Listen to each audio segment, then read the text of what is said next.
Staff selection কমিশনের তরফ থেকে সিএইচএসএল এর কিন্তু নোটিফিকেশন প্রকাশিত হয়ে গেল, যেখানে আপনাদের 3000+ ভ্যাকেন্সি কিন্তু প্রকাশিত হয়ে গেছে। এবং এখানে আপনারা ভারতবর্ষের যে কোনো রাজ্যের প্রার্থীরাই আবেদন করতে পারছেন। আবেদন করতে গেলে আপনাদের কেবলমাত্র উচ্চ মাধ্যমিক পাস চাওয়া হয়েছে, আর কোনো রকম অভিজ্ঞতার এখানে প্রয়োজন নেই। তো আপনারা যারা যারা এলিজিবল প্রার্থী রয়েছেন অতি অবশ্যই ভিডিওটিকে স্কিপ না করে শেষ পর্যন্ত দেখুন।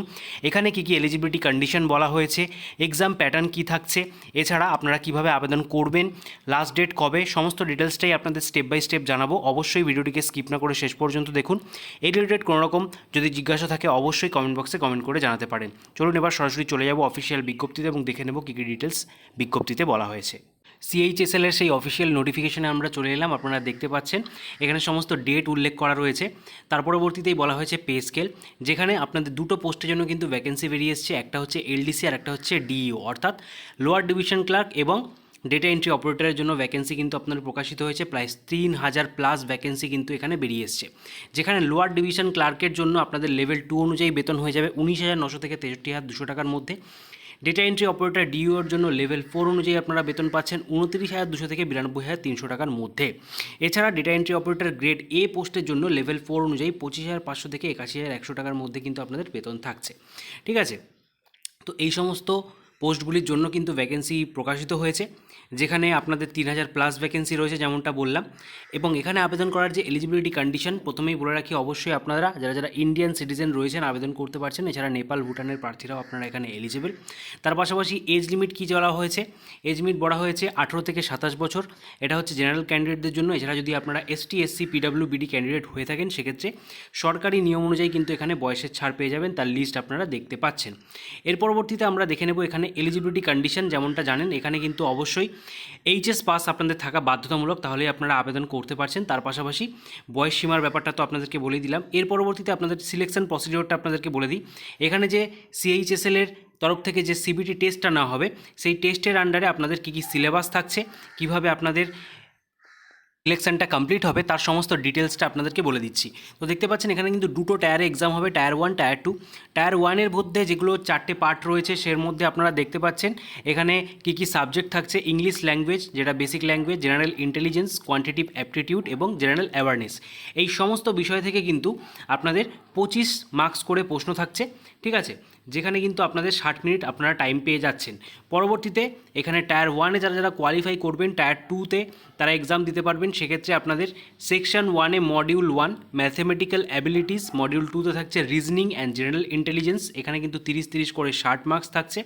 টোটাল আপনাদের এখানে 1 ঘন্টা আপনারা কিন্তু টাইম পেয়ে যাচ্ছেন। পরবর্তীতে এখানে আপনাদের সেশন 2 থাকছে, মডিউল 1-এ থাকবে English language and comprehension, module 2-তে থাকছে জেনারেল অ্যাওয়ারনেস। এখানে ইংলিশ থেকে 40 এবং জেনারেল অ্যাওয়ারনেস থেকে 20, টোটাল 60 মার্কসের প্রশ্ন কিন্তু রয়েছে। তো টোটাল 60টা প্রশ্নের মধ্যে প্রত্যেকটা প্রশ্নের মান থাকবে 3 করে, 180 মার্কসের প্রশ্ন থাকবে, যেখানে আপনারা এখানে টাইম পেয়ে যাচ্ছেন কত, 20 মিনিটস। এরপরে দেখতে পাচ্ছেন সেকশন 3-তে মডিউল 1-এ কম্পিউটার নলেজের উপরে প্রশ্ন থাকছে 15টা প্রশ্ন থাকবে, 3 মার্কস করে থাকছে, টোটাল 45 মার্কসের প্রশ্ন থাকবে, যেখানে আপনারা 20 মিনিটস কিন্তু টাইম পেয়ে যাচ্ছেন। ঠিক আছে, এইভাবে করে এর পরবর্তীতে সেশন 2 থাকবে। সেশন 2-তে আপনাদের স্কিল টেস্ট এবং টাইপিং টেস্ট সমস্ত কিছু থাকবে। যারা যারা ডিইওর জন্য অ্যাপ্লিকেবল হবেন তাদের জন্য কিছু টাইপিং টেস্ট রয়েছে। ঠিক আছে, সেখানে আপনাদের টাইপিং স্কিলটা চেক করা হবে। এর মাধ্যমেই কিন্তু আপনাদের ফাইনাল মেরিট লিস্ট প্রকাশিত হয়ে যাবে এবং তারপরে আপনাদের ডকুমেন্ট ভেরিফিকেশনের মাধ্যমে আপনাদের যে ফাইনাল সিলেকশন সেটা কিন্তু হয়ে যাচ্ছে। ঠিক আছে, তো এই হচ্ছে আপনাদের এখানে সিলেকশন প্রসিডিওর। এছাড়া দেখে নিন এখানে আপনাদের এক্সাম সেন্টারগুলো কোথায় কোথায় পড়ছে। তো আপনাদের বলে রাখি, আপনারা যারা যারা ওয়েস্ট বেঙ্গল থেকে আবেদন করছেন সেক্ষেত্রে কিন্তু আপনারা এখানে কোথায় কোথায় এক্সাম সেন্টার পেয়ে যাচ্ছেন সেটা দেখে নিন। এখানে দেখতে পাচ্ছেন আসানসোল, বর্ধমান, সেরকম রয়েছে দুর্গাপুর, কলকাতা, শিলিগুড়ি, এই সমস্ত জায়গা থেকে কিন্তু ওয়েস্ট বেঙ্গলের প্রার্থীরা আপনারা এক্সাম সেন্টার পেয়ে যাবেন। তো চিন্তার কোনো বিষয় নেই। এছাড়াও বিভিন্ন স্টেট থেকে কোথায় কোথায় আপনাদের যে এক্সাম সেন্টার রয়েছে সমস্ত ডিটেলসটা এখানে সেন্টার ওয়াইজ কোড ওয়াইজ দেওয়া রয়েছে, সেটা আপনারা ভিডিওটা পজ করে এখানে দেখে নিতে পারেন। এরপরে আমি বলবো এখানে আপনাদের আবেদন কিভাবে করতে হবে। তো এখানে আবেদন করতে গেলে আপনাদের সম্পূর্ণ অনলাইনের মাধ্যমে আবেদন করতে হবে। আবেদন করার যে অফিসিয়াল ওয়েবসাইট যেটা আপনারা অনস্ক্রিন দেখতেই পাচ্ছেন, https://ssc.government.in এই অফিসিয়াল ওয়েবসাইট ভিজিট করেই আপনাদের কিন্তু সমস্ত ফর্মটা ফিল আপ করে নিতে হবে, যার জন্য আপনাদের একটা কিন্তু রেজিস্ট্রেশন করে নিতে হবে। রেজিস্ট্রেশন করার পর ওখানে আইডি পাসওয়ার্ড দিয়ে লগ ইন করে আপনাদের সমস্ত ফর্মটাকে স্টেপ বাই স্টেপ কিন্তু অবশ্যই ফিল আপ করে নিতে হবে, এবং এখানে আপনাদের কী কী ডকুমেন্টস আপলোড করতে হবে তার সমস্ত ডিটেলস এখানে জানিয়ে দেওয়া রয়েছে। যেরকম আপনাদের প্লেন ব্যাকগ্রাউন্ডে একটা কিন্তু ফটোগ্রাফ তুলতে হবে, ঠিক আছে।